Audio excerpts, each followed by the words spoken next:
Like करिए, subscribe करिए और बेल आइकन को दबाना बिल्कुल मत भूलिएगा ताकि फौरी तौर पे नोटिफिकेशन आपको मिल जाए जब भी हम एक नया वीडियो रिलीज करें। जय हिंद। वैभव, मुझे काफ़ी पाकिस्तानियों की तरफ से डायरेक्ट मैसेजेस आते हैं, डीएम्स आते हैं, और कुछ जो सवाल वो पूछते हैं मुझे लगा मैं आज उसका जवाब दे दूं, क्योंकि सवाल तमीज़ से पूछे गए हैं। वो गाली गलौच नहीं करते, कोई गाली गुफ्तारी नहीं है उसमें, कुछ बुरी बातें नहीं हैं, और बड़े अदब के साथ उनको ऐसा लगता है कि, और पूछते भी हैं मुझसे, कहते हैं कि मेजर साहब आप इतना जहर क्यों उगलते हैं पाकिस्तान के ख़िलाफ़, इतना बुरा क्यों बोलते हैं, सवेरे से लेकर रात तक आप कुछ ना कुछ बोलते हैं पाकिस्तान के ख़िलाफ़, हम जानना चाहते हैं वजूहात क्या है। वैभव, मैं इसलिए जवाब दे रहा हूँ क्योंकि उन्होंने तमीज़ से पूछा है, तो जाहिर सी बात है हमें भी तमीज़ से ही बात करनी चाहिए। मैं तमीज़ से बोलकर ही उनको समझाने की कोशिश करूँगा। अपना मौजू, मेरा पॉइंट ऑफ व्यू, मेरे तरकश में बहुत तीर हैं, और जिस तरीके से, जिस ज़बान में सवाल पूछा जाए, मैं वो कैपेबिलिटी रखता हूँ, मैं वो सलाहियत रखता हूँ कि उसी ज़बान में जवाब दूँ। तो आज मैं बड़े तमीज़ से, बड़े प्यार से उनको बताता हूँ। देखिए, जिसको आप कहते हैं ट्विटर पे जहर उगलना, या फिर कहते हैं आप सोशल मीडिया पे उल्टा सीधा बोलना, मुझे पाकिस्तानी आवाम से कोई प्रॉब्लम नहीं है। मैं पहले भी कह चुका हूँ, मैं दोबारा बोल रहा हूँ, मुझे पाकिस्तानी आवाम से कोई प्रॉब्लम नहीं है, कोई परेशानी नहीं है। क्यों परेशानी नहीं है? मुझे इसलिए परेशानी नहीं है क्योंकि मैं आपको जानता तक नहीं हूँ, मैं आपसे मिला नहीं। जिससे मैं मिला नहीं हूँ, मुझे उससे क्या प्रॉब्लम हो सकती है? खुद सोचिए। मैं जानता नहीं, आपका नाम कुछ भी हो, ABCD, आपका जो भी नाम हो, मैं आपको जानता नहीं। दूसरी चीज़ है, मेरी परेशानी जो है पाकिस्तानी डीप स्टेट के साथ है। मेरी जो परेशानी है वो Pakistani army, Pakistani military intelligence, Pakistani ISI और कुछ इनके पॉलिटिकल लीडर्स से है। और वो परेशानी क्यों है मुझे? पाकिस्तान अपने मुल्क के अंदर जो मन चाहे करे, उसका खुद का मुल्क है, और कम से कम हम ये मान के चलते हैं कि खुद मुख्तार है। हम मान लेते हैं कि खुद मुख्तार है। अब उनको बुरा लगेगा जब मैं बोलूँगा, लेकिन हम मान के चलते हैं कि खुद मुख्तार है, इंडिपेंडेंट कंट्री है। लेकिन ये बात ऑन रिकॉर्ड कहना बहुत ज़रूरी है कि ये जो, जिसको कहते हैं कोट अनकोट जहर उगलना है, हमने शुरू नहीं करा था, हम जवाब दे रहे हैं, और जवाब देने का हक सबको है। हम इसलिए जवाब दे रहे हैं क्योंकि सवाल पाकिस्तान ने पूछा था, और पाकिस्तान ने सवाल सोशल मीडिया पे पूछा था, इसलिए जवाब भी सोशल मीडिया पे। आपने मेरा ट्विटर हैंडल देखा, आपने कभी उसमें कोई गाली गलौच नहीं देखी होगी, कभी कोई उल्टी सीधी बात नहीं देखी होगी। And I try to keep it fact base. मैं अपना व्यू देता हूँ क्योंकि मैं एक एनालिस्ट हूँ, तो जाहिर सी बात है मैं अपना व्यू दूंगा, लेकिन मैंने कभी किसी को गलत बात नहीं करी। कोई ये नहीं कह सकता कि साहब हमारी फैमिलीज़ भी हैं ट्विटर पे और आपने उल्टी सीधी बात कर दी, लेडीज़ भी हैं, बच्चे भी हैं, ऐसा कुछ नहीं है। आप, मेरा हज़ारों ट्वीट है मेरे, आप कोई सा भी ट्वीट देख लीजिए। दूसरी चीज़, ये झगड़ा पाकिस्तान ने शुरू करा, स्पेसिफिकली DGISPR ने शुरू करा। उल्टी सीधी बातें बोलना, झूठे प्रोपेगेंडा के वीडियोस बनाना, ट्विटर पे झूठ बोलना, ये सब DGISPR ने शुरू करा। और जाहिर सी बात है, अगर उन्होंने ये मान ही लिया है कि हम उनके दुश्मन हैं, और हमने मान लिया है कि वो हमारे दुश्मन हैं, फिर दुश्मन से आप क्या उम्मीद रखते हैं? वो करेगा। कोई बात नहीं, स्वागत है आपका, यू वेलकम, आप करें, हम भी जवाब देंगे, लेकिन उसका भी स्वागत होना चाहिए फिर, क्योंकि कहीं ना कहीं जज्बाती ना होके, let's fight a good fight, let's fight a good fight.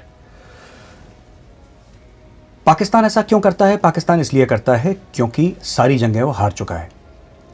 अभी यौम दिफा और पता नहीं कौन कौन से दिन पाकिस्तान में मनाते हैं। मैं 2-3 मिनट में इन पूरे जो भी जितने भी यौम हैं इनके, मैं आपको बता दूं इनकी सच्चाई क्या है। और मैं चाहता हूं कि जो मैं बोल रहा हूं, पाकिस्तानी अपने जर्नलों की लिखी हुई किताबें,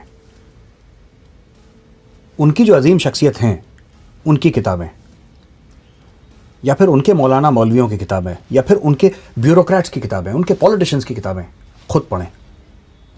मुझ पे यकीन करने की कोई भी ज़रूरत नहीं है। दुश्मन मान ही लिया ना आपने, फिर आप, जो आपके बंदे हैं, आप उनकी किताब पढ़ें। हम कहते हैं पाकिस्तान में दहशतगर्द हैं, आप कहते हैं मेजर जहर उगल रहा है हमारे ऊपर। कोई दहशतगर्द नहीं है। एक हफ्ते के बाद इमरान खान कहता है 40,000 दहशतगर्द है। भाई मैं क्या बोल रहा था? मैं तो यही बोल रहा था। मैंने बोला पाकिस्तान में दहशतगर्द हैं, तो मैं झूठा हो गया। इमरान खान ने वही बात बोली कि 40,000 दहशतगर्द हैं पाकिस्तान के अंदर, वो स्टेट्समैन हो गया। तो देखिए, आपके कॉल फेल में फ़र्क नहीं होना चाहिए। ये मुनाफकत गलत चीज़ है। जो सच है वो सच है, झूठ है झूठ है। 1947 की बात लेते हैं हम। 1947 में पाकिस्तानी ये कहते हैं कि हमने कश्मीर हथिया लिया। आई एम सॉरी, ये फिर इनको झूठ पढ़ाया गया है। ये इनका सब्जेक्ट होता है पाकिस्तान स्टडीज़, जिसमें कि पूरा का पूरा मतलब, जिसको कहते हैं ब्लैक बोर्ड साफ कर दिया पाकिस्तान का। 1947 में जब पाकिस्तानी कबाइलियों ने और पाकिस्तानी फौज ने कश्मीर पे अटैक करा था, उस वक्त जो कश्मीर का महाराजा था उसने इंस्ट्रूमेंट ऑफ एक्सेशन साइन नहीं करा था। यानी कि टेक्निकली स्पीकिंग जब पाकिस्तानी फौज और पाकिस्तानी कबाइली कश्मीर में घुसे, कश्मीर उस वक्त ना भारत का हिस्सा था ना पाकिस्तान का हिस्सा था। जितने भी 550-600 प्रिंसली स्टेट्स थे भारत में, उन सबको चॉइस दी थी ना कि आपको इंडिपेंडेंट रहना है, कि आपको भारत का हिस्सा रहना है, कि पाकिस्तान का हिस्सा रहना है। सब लोगों ने अपनी चॉइस दी। जब सब लोगों ने अपनी चॉइस दी तो कश्मीर को भी चॉइस देनी थी। कश्मीर का जो महाराजा था जम्मू एंड कश्मीर का, उसने डिले करा मामला। जब उसने डिले करा तो उसके बाद पाकिस्तानियों ने उसका फायदा उठाया, पाकिस्तान ने अटैक करा। जब पाकिस्तान ने अटैक करा तो महाराजा ने फिर हमसे हेल्प मांगी कि साहब आप हमारी हेल्प करें। इंडिया ने बोल दिया कि हम आपकी हेल्प कैसे करें, आप तो इंडिपेंडेंट रहना चाहते हैं, तो या तो आप हिंदुस्तान का हिस्सा बने। उसने बोला ठीक है। He signed the instrument of accession 26-27 अक्टूबर को इंस्ट्रूमेंट ऑफ एक्सेशन साइन हुआ। इमीडिएटली 1 सिख और 4 कुमाऊं, पहले 1 सिख आई फिर 4 कुमाऊं आई। ये दोनों यूनिट्स थी जिन्होंने लैंड करा और पाकिस्तानियों को पुशबैक करने की कोशिश करी। काफ़ी हद तक पुशबैक भी करा। जहां तक पुशबैक करा, जब तक यूनाइटेड नेशंस का सीज फायर अनाउंस नहीं हुआ तब तक पुशबैक करा। जहां तक वो पुशबैक कर चुके थे ये लोग, उसको सीज फायर लाइन बताया।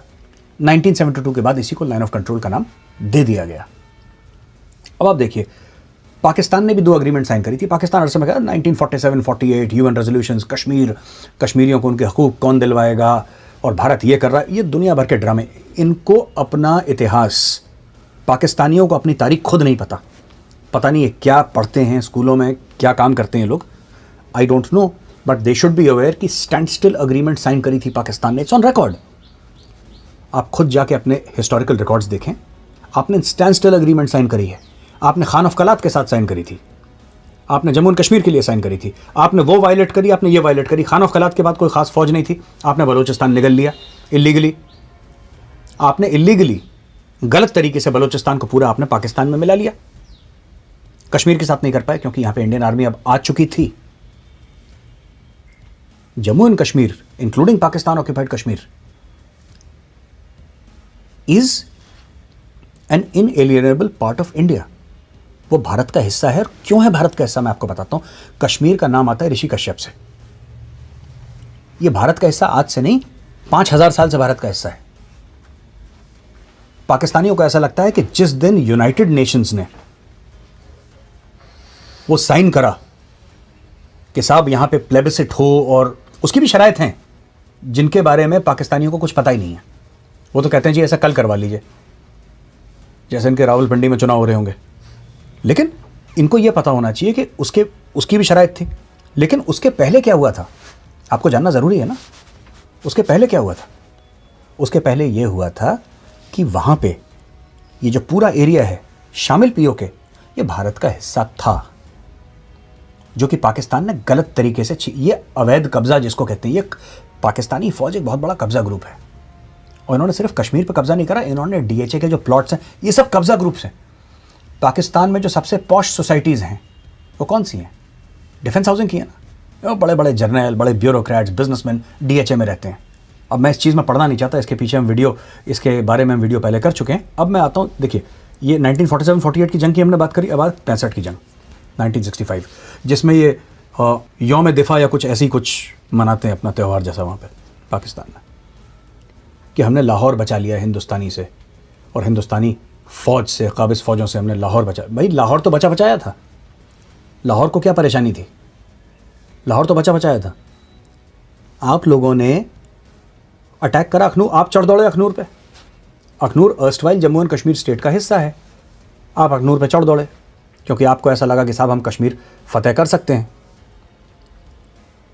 तो अखनूर पे तो लड़ाई हुई, कश्मीर में लड़ाई हुई, लेकिन दूसरा फ्रंट इंडिया ने खोल दिया पंजाब में।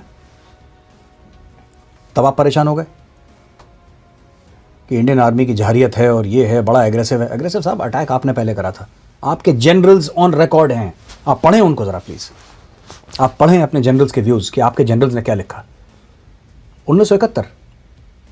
1971 की लड़ाई, ये कहते हैं कि साजिश हुई, सकूत ढाका की बात करते हैं कि साहब बड़ी साजिशें करी हैं और भारत ने, और भारत ने प्लॉट करा, प्लान करा, अगर आपने हमें दुश्मन मान लिया है तो मेरा काम है साजिश करना आपके खिलाफ, और आपका काम है हमारे खिलाफ साजिश करना। तो आप मुझसे क्या तवक्को रखते हैं? और दूसरी चीज़, हर एक साजिश का एक बेस होता है, हवा में साजिशें नहीं होती। अगर आप ये कहते हैं कि भारत ने साजिश करी है, हवा में साजिशें कभी नहीं होती वैभव। साजिशें, जो साजिश होती है ना, उसकी जड़ें बहुत गहरी होती हैं। आपने 47, 48, 49 में ही शुरू कर दिया था कि उर्दू को हम एक लैंग्वेज बनाएंगे जो सारे पाकिस्तान में उर्दू बोलता कौन है? इनको उर्दू बोलने की तमीज़ नहीं है। आई वॉच पाकिस्तानी टेलीविजन, जो यूट्यूब में जितना आता है, इंडिया में तो आती नहीं है। मैं देखता हूं इनको, इनका प्रोनाउंसिएशन खराब है उर्दू का। They speak with a very heavy Punjabi accent. आप क्या कर रहे हो? मिर्जा गालिब अपनी कब्र के अंदर, he would be turning in his grave अगर इन्होंने जो पंजाबियाइज्ड उर्दू कभी सुन ले। वो मीर तकी मीर है, हाली है, ये सब कुछ थे जो बच गए इनसे। Who were Punjabis, Pakistani Punjabis, and I hold them in very high esteem, specially Faiz Ahmed Faiz साहब। उनको कौन भूल सकता है? उससे बड़ा शायर मुझे नहीं लगता कि उर्दू ने पैदा करा है। शामिल अल्लामा इकबाल, शामिल मिर्जा गालिब, फैज़ अहमद फैज़ से बड़ा कोई शायर नहीं है मेरे नज़दीक। लेकिन वो एक्सेप्शन है। इन्होंने तो उर्दू का हलवा बना दिया। इनको आती नहीं उर्दू बोलने। अब इन्होंने ज़बरदस्ती, अब आपने मसलत कर दी ना पूरे देश के ऊपर, आपने मुल्क के ऊपर, आपने बोल दिया ना कि आप उर्दू ही बोलेंगे। तो फिर आपने पहले सिंधी को उर्दू सिखाई जिसको आती नहीं थी कभी बोलनी। आपने पश्तून को बोला कि तुम भी उर्दू बोलो। पश्तून, वो बेचारा पश्तो बोलता है। बलोच को आपने सिखा दी। और सबसे बड़ी कॉमेडी, आपने पंजाबी को उर्दू सिखा दी, चलो उसमें भी बोल दी। उर्दू लैंग्वेज किसकी थी? महाजर्स की थी। वो इंडिया से लेकर गए थे वहाँ पे। अब पाकिस्तान लेकर गए वो लैंग्वेज, वहाँ पे उन्होंने लैंग्वेज बसाई, क्योंकि महाजर तो रीढ़ की हड्डी थे पाकिस्तान के। ये बाकी लोग जाहिल थे, इनको पता नहीं था। महाजिर थे जिन्होंने, who were the backbone of the bureaucracy of the economy. पढ़े लिखे लोग थे ना महाजिर, जो इंडिया से गए थे। इनको तो पता नहीं था कुछ। ये वडेरे और ये इसी में लगे रहे लोग, ज़मींदारी में। They did not have so many professionals. इस सारे तो यहाँ से गए। अब क्या हुआ कि इन्होंने ईस्ट पाकिस्तान, जो कि अब बांग्लादेश है, ईस्ट पाकिस्तान में बोला कि साहब ये भी उर्दू बोलेंगे। और ये तब की बात है, जिन्ना साहब गए थे अपनी तकरीर करने के लिए, तब वहां पे ऑब्जेक्शन हुआ था। जिन्ना साहब के सामने ऑब्जेक्शन हुआ था। इन्होंने सोहरवर्दी को जेल में डाल दिया। वैभव, बहुत कलाकार लोग हैं। इन्होंने क्या करा कि वहां पे बोला बंगालियों से कि तुम उर्दू बोलोगे। बंगालियों ने बोला साहब हमारी जो तहजीब है वो हजारों साल पुरानी है। Bengalis talk about Rabindranath Tagore, they talk about Nurul Islam across the border. East Bengal, जो पुराना ईस्ट बंगाल, जिसको अब दैट एरिया ना, विच इज़, वो बहुत पहले पार्टीशन हो गया था। ये वेस्ट बंगाल तो हमारा है, वहाँ पे जो अब बांग्लादेश है, ईस्ट पाकिस्तान, उनकी तो हज़ारों साल पुरानी तारीख है। आपने हज़ारों साल पुरानी तारीख को आपने बिल्कुल बोला कि नहीं साहब ये कैंसिल है सब, अब से तुम उर्दू बोलोगे। बंगाली भड़क गए। प्लस अगर मुजीबुर रहमान की एब्सोल्यूट मेजॉरिटी आई थी अपने एरियाज़ में, या उनकी सिंपल मेजॉरिटी भी आई थी पूरे पाकिस्तान में, तो Mujibur Rahman should have been made the prime minister. Democracy तो यही कहती है। जुल्फ़िकार अली भुट्टो को पसंद नहीं है ये बात। वो वर्ड्स भी ऐसे बोलते हैं ना, ये जबान भी ऐसे बोलते हैं, भूखे नंगे बोलते हैं ऐसा बंगालियों को। That's the way they speak about Bengalis. छोटे काले, ये क्या करेंगे, इस तरीके से गलत बातें बोलते हैं ये। फिर कहते हैं कि तुम लोगों ने मुक्ति बाहिनी ट्रेन करी। हाँ करी थी, इंडियन आर्मी ने ट्रेन मुक्ति बाहिनी, रॉ ने करी थी ट्रेन मुक्ति बाहिनी। हमने हथियार पकड़ाए बंगालियों को, हमने सिखाया उनको, हमने सिखाया हथियार चलाना, हमने सिखाया कि ये जो टेलीफोन के तार हैं कैसे उड़ाने हैं, कैसे तार काटने हैं। हमने बोला कि बिजली के तार कैसे काटने हैं, रेल की पटरियां कैसे उड़ानी है बारूद से, ये हमने सिखाया। लेकिन जो जज्बात थे उसके पीछे, वो हमने पैदा नहीं करे। India is not responsible for the creation of मुक्ति बाहिनी। मुक्ति बाहिनी बनी है 30 लाख बंगालियों की गर्दन काटने के बाद, 10 लाख बंगाली औरतों के रेप के बाद, तब बनी है मुक्ति बाहिनी। ऑन रिकॉर्ड हैं, पाकिस्तान के बड़े फेमस जर्नलिस्ट हैं, कॉलम निगार हैं, मैं उनको बहुत फॉलो करता हूं, हसन निसार साहब। और उन्होंने बोला नाजायज़ बच्चे, लाख से ज़्यादा नाजायज़ बच्चे पैदा हुए। वो औरतें जिनके साथ रेप हुआ, प्रेग्नेंट वुमेन के पेटों में आपने बैनट मारे, वो सब ये मैं नहीं बोल रहा। मैं पाकिस्तानियों से रिक्वेस्ट करूंगा कि आपकी रिपोर्ट है हुमदूर कमीशन रिपोर्ट, आप पढ़ें उसको, अपने जज की रिपोर्ट पढ़ें। हमें छोड़ दें, हम तो इंडियंस हैं ना, हमारी बात छोड़ें, आप अपनी बात करें। अपने जर्नलों की किताब पढ़ें कि आप लोगों ने क्या करा बंगालियों के साथ, फिर आप कहते हैं हमने मुक्ति वाहिनी बना दी। आप किसी के हाथ में हथियार पकड़ा सकते हैं, ट्रिगर दबाने का जज्बा उसके दिल में होना चाहिए। वो जज्बा कहां से आया? मुक्ति वाहिनी उन औरतों की चीखों से बनी है। वो जो 30 लाख बंगाली जब मर रहे थे, वो जो औरतें रेप हो रही थी, उनकी बद्दुआएं थी। इसलिए ईस्ट पाकिस्तान आज बांग्लादेश है, ये सच है। जनरल टिक्का खान ने क्या बोला?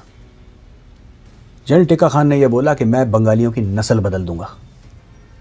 Pakistani army officially ordered the rape of Bengali women. Hamoodur commission report में लिखा है, इट्स ऑन रिकॉर्ड।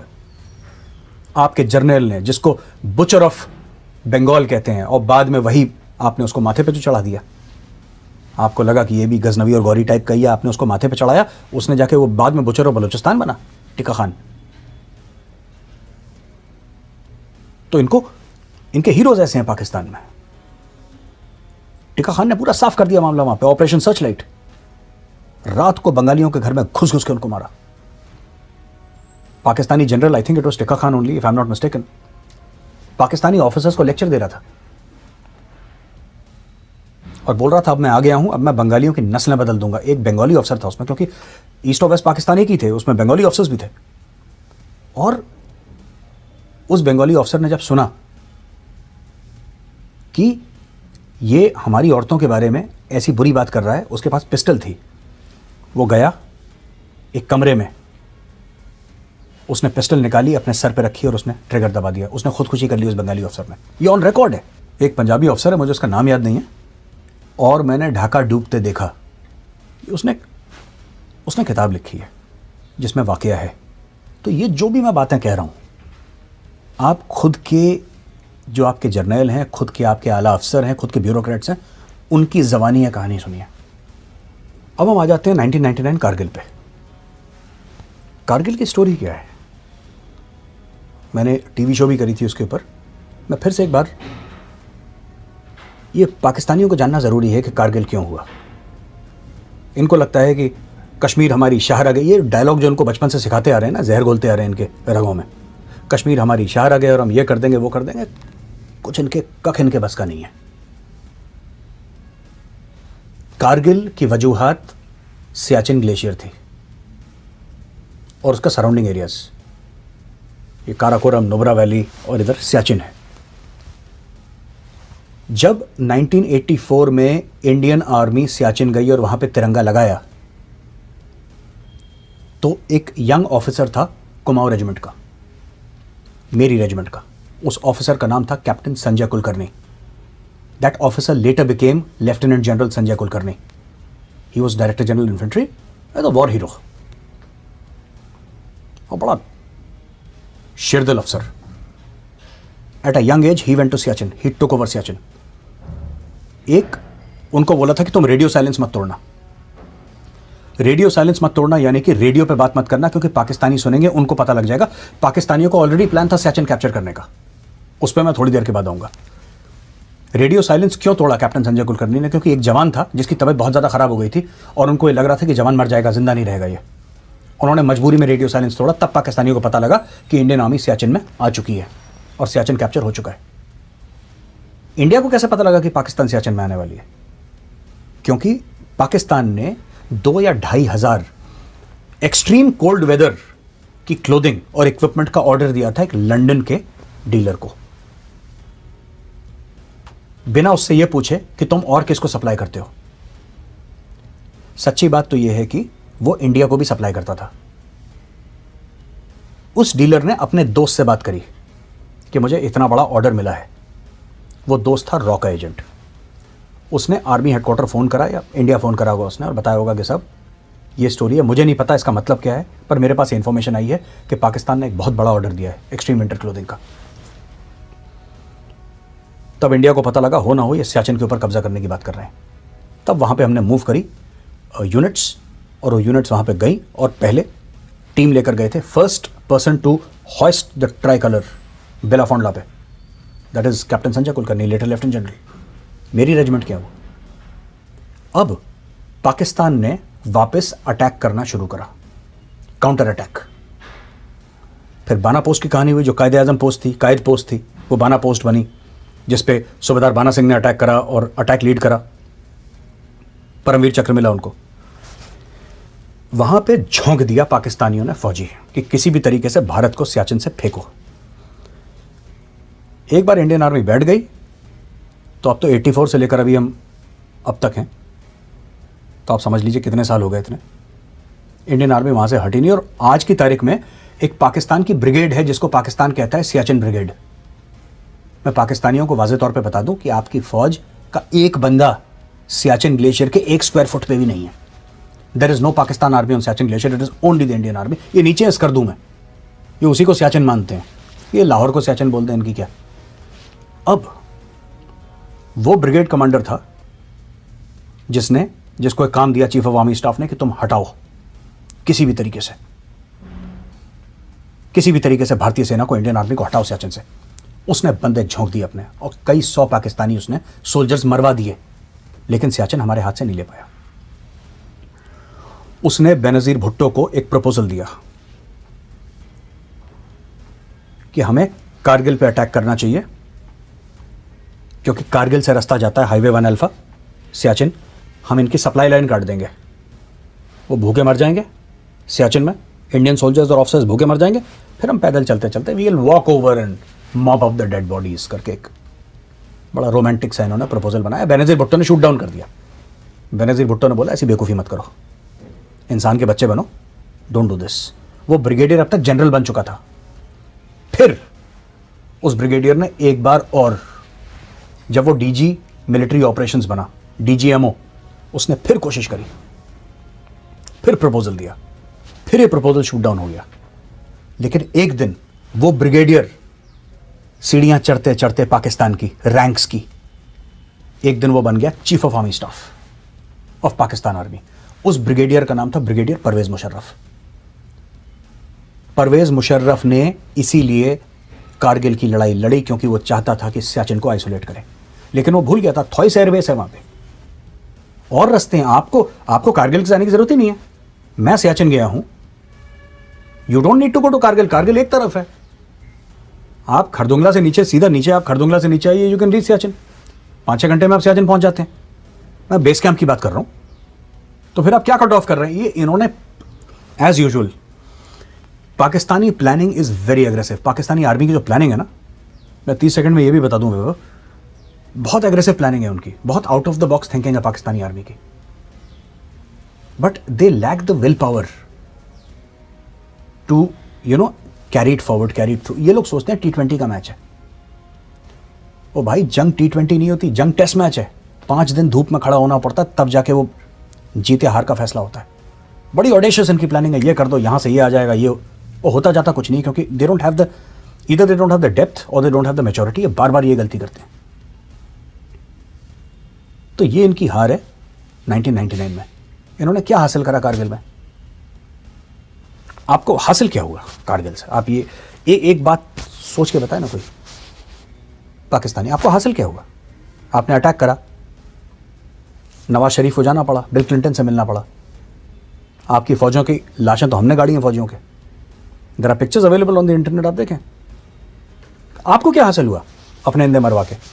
आपने इतने बंदे अपने मरवा दिए, आपको क्या हासिल हुआ? आपके जनरल्स ऑन रिकॉर्ड हैं कि आपके 1000 से ज़्यादा लोग मारे गए वहाँ पे। 1000 से ज़्यादा जाने गई, क्यों? पाकिस्तानी जानों की बात कर रहा हूँ।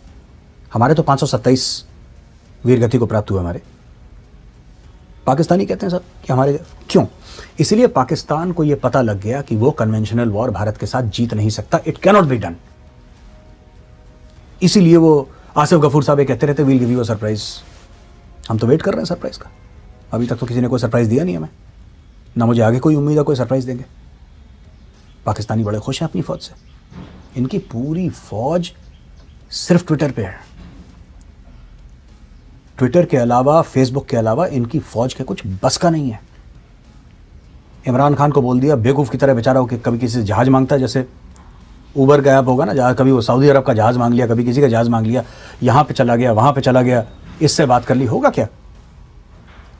आप कश्मीर कश्मीर कर रहे हैं, कह रहे हैं मैं सफ़ीर बनूंगा कश्मीर का, मैं एम्बेसडर हूँ कश्मीर का। भाई तो पाकिस्तान का एम्बेसडर बन जा पहले। ये कहते हैं मुझे सफ़ीर बनना है कश्मीर का।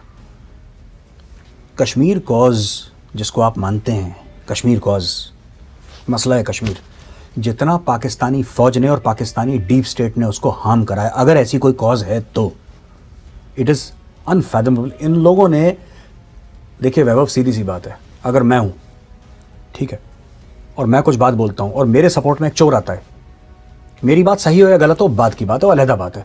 मेरे अगर सपोर्ट में कोई चोर आता है तो दुनिया समझेंगे ना चोर का दोस्त चोर है, that is the normal impression. मैं कह रहा हूं कश्मीर का मसला पॉलिटिकल हो, मिलिट्री हो, कुछ भी हो, पाकिस्तान की दखलंदाजी के बाद वो बिल्कुल मसला खराब हो गया, क्योंकि पाकिस्तान की खुद क्रेडिबिलिटी नहीं है। अरे एक ऐसा मुल्क कश्मीर की बात कर रहा है जिसने अपने वजीर आजम को हैंग करा हो, एक को असैसिनेट करा हो, पहले वाले को गोली मारी हो, 4 बार आपके यहां मिलिट्री कूज हो। ये तो बनाना रिपब्लिक है। आपकी क्रेडिबिलिटी क्या है भाई दुनिया के सामने? जब आप कहते हैं मैं पाकिस्तान से हूं, लोग आपको किस नजर से देखते हैं? उनका पॉइंट ऑफ व्यू क्या है जब वो आपसे बात करते हैं? तो every Pakistani is an ambassador of Pakistan, like every Indian is an ambassador of India. हमारी तो अच्छी बातें बुरी बातें हम ओन करते हैं, ये ओन नहीं करते। अब देखिए, अंदरूनी मसला है पाकिस्तान का, हमें को कहने की जरूरत है नहीं इसमें, लेकिन फिर भी बता देता हूं, 16% इनका एसेंशियल फूड आइटम्स का इनका इन्फ्लेशन है पाकिस्तान में। अफगानिस्तान का 8 है, इंडिया का 3 और बांग्लादेश का आई थिंक 6 और something like that. Essential food items का इन्फ्लेशन है। यू नो, मोर देन 10 और 12 लाख पीपल पिछले साल भर में अनएम्प्लॉयमेंट का शिकार है पाकिस्तान में, क्योंकि सिर्फ 20 करोड़ की आबादी है उनकी, 20, तो 10-12 lakh is a big figure for them, right?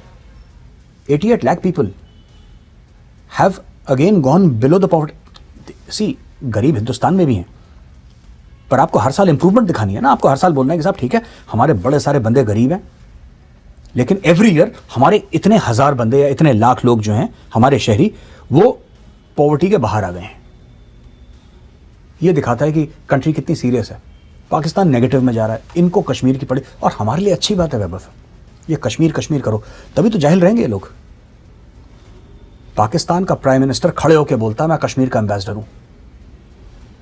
भाई साहब, आपको वोट किसने दिया था? आपको पाकिस्तानियों ने वोट दिया था। आप पाकिस्तानियों की बात ही नहीं, जिन लोगों ने जो आपकी कॉन्स्टिट्यूंसी है, जिनके लिए आपने बोला, आपने क्या ये बोला था कि नया कश्मीर बनाएंगे? आपने तो ये बोला था ना नया पाकिस्तान बनाएंगे। बन गया नया पाकिस्तान आपका? तो बन भी नहीं सकता। सारा झूठ पे है ना मामला। आपने लोगों को चूरन खिला दिया।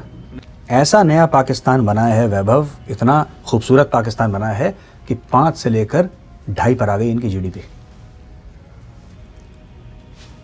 दैट्स इट, बन गया नया पाकिस्तान। नया तो उसने नया प्रॉमिस करा था, उसने बेहतर पाकिस्तान प्रॉमिस नहीं करा था इमरान खान ने, उसने नया बोला था।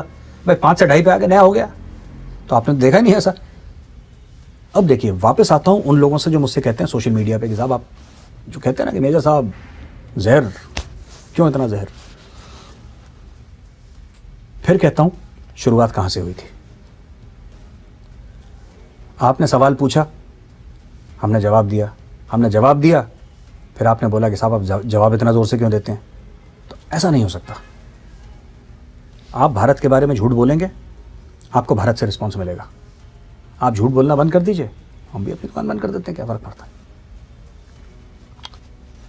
आप यही तो कहते हैं ना कि नफरत की दुकान चलाते हो, तो हम अपनी दुकान बंद कर लेते हैं ना। मान लेते हैं आप कह रहे हैं दुकान है, आपने बोला साहब ठीक है, लो शटर डाउन कर दिया, कल से मोहब्बतों की बात करते हैं। लेकिन दहशतगर्द कौन भेज रहा है भारत में? लश्कर तैयबा, जैश ए मोहम्मद, हिजबुल मुजाहिदीन, हरकतुल अंसार, इन सब के चीफ कौन हैं? हाफिज सईद कश्मीरी तो नहीं है? हाफिज सईद पंजाबी है ना? मौलाना मसूद अजहर पंजाबी है, पाकिस्तानी पंजाबी, पाकिस्तानी पासपोर्ट्स हैं इनके पास। फिर आप मुझसे कहते हैं कि मैं नफरत की दुकान चला रहा हूं। वहां पे इलेक्शन वो लड़ रहा है हाफिज सईद, तो खुद थोड़ा सोचें कि आप क्या बात कर रहे हैं। और ये देखिए, आप सवाल पूछते रहेंगे, यहां से जवाब आता रहेगा, साफ सीधी बात है, ठीक है। आप ये सोच रहे हैं कि आप मेरे ट्विटर के अकाउंट को आप रिपोर्ट करेंगे, मास रिपोर्ट करेंगे, आप मेरे ट्विटर के अकाउंट को आप उसको सस्पेंड करवा देंगे कुछ समय के लिए। डिफेंसिव ऑफेंस का अकाउंट है, वैभव सिंह का अकाउंट है, आपने परमानेंटली सस्पेंड करवा दिया। इससे होगा क्या? खुद अपने दिल से पूछिए, इससे होगा क्या? हम लोग बनाते हैं कंटेंट, ये जो रिकॉर्ड हो रहा है कैमरा के सामने रिकॉर्ड हो रहा है। क्या हुआ? आपने डिफेंसिव ऑफेंस का अकाउंट बंद करवा दिया, मुबारक हो आपको। फिर क्या होगा? ये कैमरा भी बंद हो जाएगा क्या? आपने वैभव सिंह का हैंडल बंद करवा दिया, तो मैं कहना चाहता हूं तुम कितने हैंडल मारोगे? हर घर से हैंडल निकलेगा। ये इसका कोई अंत नहीं है, ये चलती रहेगी चीज़। आप ट्विटर पे रोकेंगे, ये चीज़ फेसबुक पे जाएगी, फेसबुक पे रोकेंगे, ये यूट्यूब पे जाएगी, इंस्टाग्राम पे जाएगी। और अगर आप सब कुछ रोक देंगे, आप कैमरा तो रोक नहीं सकते। हमारे कितने लोग हैं, बॉलीवुड सेलिब्रिटीज़ हैं, क्रिकेट के सेलिब्रिटीज़ हैं, जिनकी ट्विटर फॉलोइंग इमरान खान से कहीं ज़्यादा है। किसी को बोलता लिंक ट्वीट कर दो, मटेरियल पहुंचना है ना, कंटेंट पहुंचना है, कंटेंट कैसे भी पहुंच जाएगा। इसको रोकने का आपके पास कोई तरीका नहीं है। There is no way you can win. आप कोशिश कर लीजिए। हमारा मुल्क 130 करोड़ का है। आप जरा आंख बंद करिए अपनी, मेरे पाकिस्तानी भाइयों बहनों, आंख बंद करिए और सोचिए, जरा एक फिगर अपने दिमाग में लाइए। 130 करोड़, एक छोटा सा चूहा और उसके बगल में एक बहुत बड़ा हाथी बैठा है। अब आपको कंपैरिजन पता लग जाएगा। जितनी आपकी टोटल पॉपुलेशन है ना, उतने हमारे बच्चे प्राइमरी स्कूल जाते हैं। तो इसके पहले कि आप ये सोचें कि ट्विटर वोटर ये सब छोटी चीज़ें हैं, ट्विटर सिर्फ एक जरिया है, ट्विटर रास्ता है, मंजिल कुछ और है। किसी और को हम ये रिकॉर्ड करके 10 पेन ड्राइव लेके अपने 10 दोस्तों को बोल देंगे कि आप अपने यूट्यूब चैनल में डाल के आप ट्वीट करिए। आप रोक लेंगे क्या? जश्न मनाना है मना लीजिए। दूसरा वीडियो आ रहा है। अगर वीडियो पसंद आया है तो लाइक का बटन जरूर दबाएं। Thank you.